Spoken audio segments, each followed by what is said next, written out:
Hey guys, welcome back to the Newcastle United career mode. Here we are back again. Episode 3 here. Yeah, like I said, we're just kicking it off from the last episode. Last episode, we were deciding on which center back to bring in to bolster our defense. Played 3 games so far and no clean sheets, which is not a good sign. So yeah, we just want to bring in that center back to basically bolster the defense, and we're looking at people between Chiellini, Fernandinho, older type players. We also have Savic and Uri there, and Ruben Diaz. Ruben Diaz apparently is too important to the club, so we were unable to even make an attempt for him. So yeah, after going back and forth with him in a while, Mukalele's been like I guess overused in career mode, so I wanted to go with someone who's not typically used often. So I say, you know what, why not? Let's go for Chiellini, 88 rated, 35 years old. He's very old, but I need someone who can make an impact right now and be a starter and be that perfect partner to Jamal Lascelles. And I believe Chiellini is left-footed, so he can fit perfectly on the left side. Here Juventus go. They want 22.6 million, which isn't bad. I counteroffer with a little under his valuation of 20.5, and they move up. They want 22, and I'm like, you know what? I'll give you their value for him, and they say they're gonna take some time, which is fine. You know what? We got the time. We can wait on it. Same thing with Fernandinho. You know, if that doesn't work out, we can go for someone who's 1 year younger, but 3 overalls lower. The reason why I would go with Fernandinho as well is because he's very versatile. I mean, he's listed as a center back. We all know he plays primarily in the midfield, and he could play really good in that role. And he's only valued at 16 million. Man City want even more for him than they Juventus wanted for Bonucci. And maybe that is a little younger, but I feel like he's gonna be like an 82 by the end of the season. Which, I mean, I feel like Chiellini might be like an 85, an 84, which wouldn't be that bad. But Fernandinho's already kind of in that like lower to mid 80s range, where I don't feel like paying more for him than I would for Chiellini, even though Chiellini is a year older. We submit an offer, and Pep just says, you know what, we'll let you know later. So already out of the two, I'm already feeling Chiellini a little bit more. But you know what, we're just gonna keep moving on with offers. Uri, this was someone who I was like, you know what if we just sign someone who's kind of like middle of the road, someone who's not that good. So in terms of a very low 80s, he's barely 80 overall. He's kind of like 24, so he's above that like youngster age, but he's still young enough, 24 years old, and he doesn't cost that much. So he's valued at 19 and a half. We'll say that they want 28. We counter with 22.5, and again, I don't really care about selling clauses, so we go with max sell-on clause of 24 or 25%. They say they want 29 with the 10% sell-on clause. I say, all right, I'll give you 25. And they stick to their price tag of 29 million, which isn't that bad, but I still want to make a couple more signings in some areas that I still want to strengthen in the team. So you know what? They say, yeah, we'll let you know later, and I'm like, all right, whatever. Everyone's just not making up their mind right now. We'll just wait and see what happens. But a man that we are gonna try to get right now is Ezekiel Barco, Almirian's former Atlanta United buddy. So we're gonna try to make an offer for Ezekiel Barco here. Valued at 11 million, 20 years of age, and 74 overall. Again, I wanted to bolster the options in the attack coming off the bench, and I think Barco might be a great signing.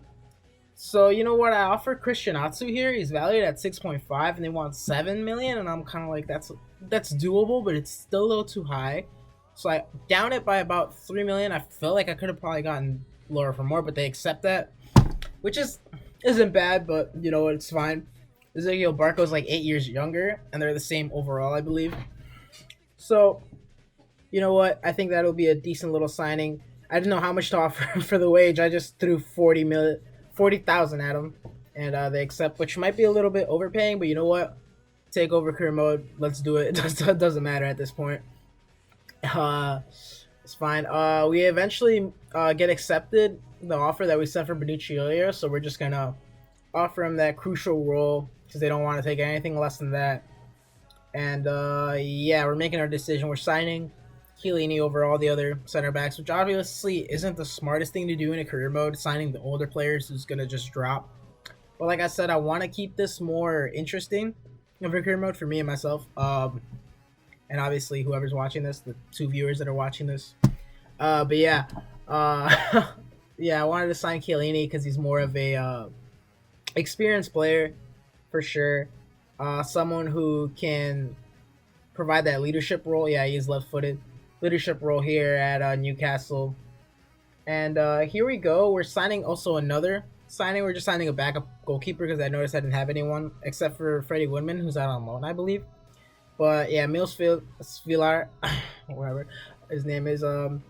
He's 20 years of age. He was only valued at around, I think, 1.9 million was his release clause. So we say, what, you know what? Why not? It's a cheap little signing that we can sign for a backup goalkeeper that we don't end up spending a lot of money on, who may benefit us in the future. And he's only 67 rated. It's not too bad. I mean, goalkeepers tend to grow pretty fast in FIFA, especially with training. So I mean, after we train the Longstaff brothers a bit, we can definitely put Svilar in there. And this is just me being OCD with my with my how I organize the bench and the reserves, make sure everyone's in spot. But yeah, after bringing in all those signings, our bench looks pretty solid and our starting lineup looks really good. I'm very satisfied how the team's looking at the moment of just having one transfer window. We still have a little bit of money left over, which we're not gonna really put to use. After this game right here against Watford is gonna be the deadline day. And yeah, we're just very excited to kick on, spend the rest of the season with the squad. As you can see, 3 games, 3 wins, goal difference of 3. In the last episode, we had 3 results, all being 2-1. If you guys want to pause it right here, here's the starting lineup. Cavani, Zakaria, the 2 signings that we made in the last episode starting, and Chiellini starting. But yeah, right away, we're starting the game off. Alan St. Maximum just blistering past the defenses, and he gets taken down right away in the first minute, and that's a red card for Michael Keane. Michael Keane's gonna see red here very early on in the first minute, which is crazy to me because I just started the game. I'm like, you know what? Let's just try to just run through, see what happens, and he ended up just providing an awful challenge right there, and we end up getting the penalty. And can Cavani score his first goal? Can we actually convert the penalty is the question. And Cavani aims to the right, and yes, he does. He converts it. And we're up 1-0 very early on. Very good signs. Very excited to be leading this early. And we just hope we can keep a clean sheet now that we have Chiellini in. Providing that presence to the back line of the defense. But yeah, like I said, Cavani gets his first goal of the season. Very nice placed penalty, I would say. And we're up very early, and they're down to 10 men, which is great. Great advantage for us. Hoping the game could go a little bit smoother for us, so we'll see what happens. First goal of the Premier League, Edison Cavani. And here come Watford, 4th minute in. They send a big ball over to Deulofeu, and Deulofeu just destroys Lascelles. And then back in the net. When I was playing, I actually thought that it didn't go in. I actually thought the Brooke could save that because he got a hand on it. And as you can see right here, shot goes in, and De Bruyne reflects it back into the goal, which is just crazy. I thought he actually saved it, but it's not to be the case. We try to answer back right here. Longstaff to Under, and some great playmaking right here. Under gets the ball in, and he tries to go for a shot. It's just not placed well. 36th minute. Alan St. Maxon grabs the ball here. And like I said, this game was flowing, I guess, pretty well as it could because they're down to 10 men. It's just unfortunate that we had to concede. Like I said, my defending isn't that good, I'm not going to lie. And here, Maxon tries to cross in the ball. It's too crowded. I don't know why I tried to do that. Maybe I should have just taken the shot. Zakaria tries to get the ball back. And Longstaff gets the ball. Moving it to John Joe Shelby. Shelby gets a shot block. Longstaff back to Shelby. Back to Longstaff. And it's just not there. It's not working. Something wasn't clicking this game in terms of the attacking front. Edison Cavani, he's just barely offside, but he rifles it into the back of the net. Like I said, Edison Cavani is a killer, but he's just, so far as for how much I've been able to use him, we've just been very unlucky. Either it's been offsides, the keeper's making amazing saves or something, but Edison Cavani just somehow can't get that goal from open play. Hopefully we can turn it around later. But Yosemi Alsar, look at that. Turns the defender and just sticks it into the back of the net. And we're actually 2-1 down. We're 2-1 down. 63rd minute. I decided, you know what? It's time to make some changes. Something's not working here. Almirion comes in the midfield. We bring in Barco. And we say, you know what? Let's bring in Bentaleb as well. But yeah, it's crazy. We're 2-1 down, and they have 10 men, which is now looking good for us. Watford at all sides. I mean, we've beat good teams in the previous episode. We beat Arsenal. We beat Tottenham, and now we're losing 2-1 to Watford. And I don't know, man. Maybe 2-1 is just like the thing of this series, because every game has been 2-1.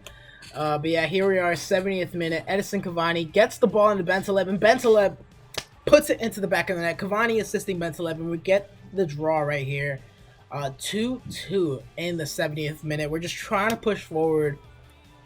Great assist from Cavani, and Bentaleb bearing it in the back of the net. We're just trying to move forward. As soon as I made these subs, definitely there was a change of pace in the game. It just shows you how important it is to rotate your players in and out. Just try to keep experimenting. Yeah, Bentaleb grabs the ball, and here we go. Edison Cavani grabbing the ball. Bentaleb now passing the ball into Cavani, and Cavani buries it into the back of the net, and it's 3-2 in the 76th minute, and now we're up. So yeah, Bentaleb returning the favor to Edison Cavani, and Cavani gets his first goal from open play, his second goal of the season. Yeah, very, very proud of that. Yeah, we're doing great here so far. Besides the 2 goals that they scored, we're not even gonna talk about that anymore. But yeah, pretty solid game, I would say, so far. It was very enjoyable for me, for sure. Gave me a challenge that I didn't think. I think I left my guard down as soon as I got a red card in the first minute. Wasn't really too worried about it. Here we are, moving on. Ezekiel Barco just kind of does a little skill move, gets a gap, and I say, you know what, why not? Ezekiel Barco, 84th minute, makes it 4-2. What a goal, man. Outside the box. First game in, and Ezekiel Barco makes an impact. That's why we signed that man. He's going to be a beast for sure. I definitely enjoyed using him in this game right here. He felt really fluid. And he puts the ball in the back of the net. What more can you ask from debut signing? And we go up 4-2. So yeah, very, very solid showing from the new signings. Chiellini was solid too, despite allowing 2 goals. But you know what? Don't really have anything to say about that. Anyways, moving on. We get the W. 4th W this season. We got 4 wins, no losses. And how many goals do we have? 2, 4, 6, 10. We have 10 goals in 4 games. So we're firing on all cylinders in the attack. So that's a good sign. Moving on to transfer deadline day. We don't really do anything. As you can see, top moves is Jadon Sancho going to PSG. We're just going to skip along because we don't even do anything in deadline day. Nothing even happens. We don't sell any players. Yeah, just moving into this game with Liverpool. And this is the game that I was really more so worried about. I know the Tottenham and Arsenal games were pretty difficult. But Liverpool, they're really good in FIFA. They're really good in real life. And it kills me to say that as a United supporter, but you know what? Give credit where credit's due. The same lineup we're rolling out with. Yeah, very early on.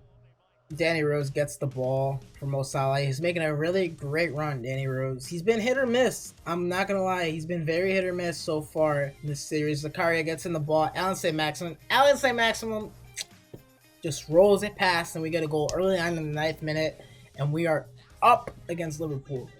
Very, very pleased. Despite the results of not keeping a clean sheet and everything, I'm very comfortable playing with this Newcastle team. I'm very happy with what we've built. I feel very confident that we can probably qualify for Europe. It's very early to say it, but obviously that's a goal for the career mode. Yeah, 31st minute. Here we go. Bobby Firmino dancing around, getting to Fabinho. He's not even marked, and we concede again. So yeah, that's another blunder in the defense. Every single game that we played, we conceded a goal. Maybe I have to switch around the tactics or something, but like I said, I feel fine with how I've been playing. I feel confident. I feel like I'm enjoying how the game's going, despite conceding. I feel like great. I don't know how to describe that. Cavani, shot goes wide. We're thinking about making some subs here again. We're putting in Barco in, and Arion. We're gonna put him on the right wing. 72nd minute, 1-1. So far, we've been holding out against Liverpool. I wouldn't mind taking the draw here at this point in time, because they definitely put on a tough showing. It was very hard to get through their defense, and they're very threatening to attack again. Bobby Firmino, 90th minute, last second of the game, and it's that FIFA cheese, man. They score in the 90th minute. Milinkovic-Savic, what a great signing by them, by the way. But yeah, they score, and I'm just trying to make something of it. Almirion dancing his way through, just trying to get through, and Virgil van Dijk comes out, puts a great tackle, and that's the game. Literally, last few seconds of the game, they get the goal. Very, very upsetting. And take our first loss of the season. Not the way I wanted it to go down. But yeah, we move on to the next game. 4 goals in 3 matches for Alan St. Maxon. Can he keep it up? I'm really hoping so. What a great player he's been so far. But yeah, we move on. Brighton Hove Albion. Not too worried about this game. Moving in. Solly March putting the moves on Danny Rose. Like I said, he's been hit or miss. And look at Solly. Look at Solly March. What in the world was that? He just dribbled his way through my defense. He cut them like smooth butter. That was a great move by Brighton. We managed to hold on. Nothing really happened in the first half. We move on to the 70th minute. Valentin Lazaro gets played by Izquierdo. Aaron Moy gets the ball in. What a shot. Doesn't really go. Rodrigo De Paul outside the box. I'm thinking not too much, and they get a goal. 72nd minute. It just goes to show you, if you don't cut it by the throat, the CPU's gonna take advantage of you. And they definitely showed that here. 72nd minute, and we just concede very late on, and now we're behind very late. I don't this is the part where I don't feel comfortable. I don't feel comfortable being left in the dust. And last seconds of the game, Barco tried to go for it again, and he couldn't get it. And that's just basically how this game's gonna end. We lost 1-0 to Brighton. Not a very exciting game for sure. But you know what? We still don't come away with any points, and it's very upsetting. But yeah, that's basically going to be it for the episode. 3 games, 2 losses, and 1 win. Big fat out, but it's okay. You know what? We're going to make some improvements. We're going to make some adjustments. Can't make any more signings, but we'll see what we can do with the squad. Yeah, we'll see you guys on the next time.